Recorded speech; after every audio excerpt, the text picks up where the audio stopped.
નમસ્કાર મિત્રો, સ્વાગત છે તમારું આપણી યુટ્યુબ ચેનલ પર. અને આજના વિડીયોમાં એક નવી જ માહિતી તમારા માટે લઈને આવ્યો છું. ને સૌથી પ્રથમ તો આપણે માહિતી જોઈએ તો સેનાનું વાહન ઊંડી ખીણમાં પડતા 4 જવાન શહીદ. સિક્કિમના પાંગયોંગ જિલ્લામાં એક દુઃખદ અકસ્માત થયો છે, જ્યાં સેનાનું એક વાહન ઊંડી ખીણમાં પડતા 4 જવાનો શહીદ થયા છે.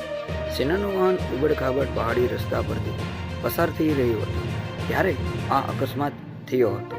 આજની માહિતી જેમાં સેનાનું વાહન ખીણમાં પડતા 4 જવાનો શહીદ થયા છે તેની વાત છે, જે સિક્કિમના પાંગયોંગ જિલ્લામાં આ દુઃખદ અકસ્માત થયો હતો. પશ્ચિમ બંગાળના પેડોંગથી સિક્કિમના ચુલુક તરફ મુસાફરી કરતી વખતે ગુરુવારે એક માર્ગ અકસ્માતમાં 4 ભારતીય સૈન્ય સૈનિકો શહીદ થયા હતા. સેનાનું આ વાહન 700 થી 800 ફૂટ ઊંડી ખીણમાં પડ્યું હતું. મિત્રો, આવી જ માહિતી હંમેશને માફક આપણી ચેનલ પર પ્રસારિત થતી હોય છે.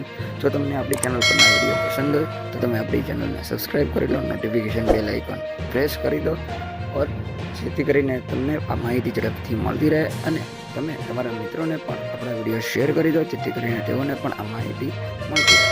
સાથે હંમેશ આવા વિડીયોની જેમ જ બધા જ વિડીયો તમને મળતા રહે અને તમે આપણી ચેનલ પર આવતા વિડીયોનો આનંદ માણી શકો. જય હિન્દ, જય ભારત.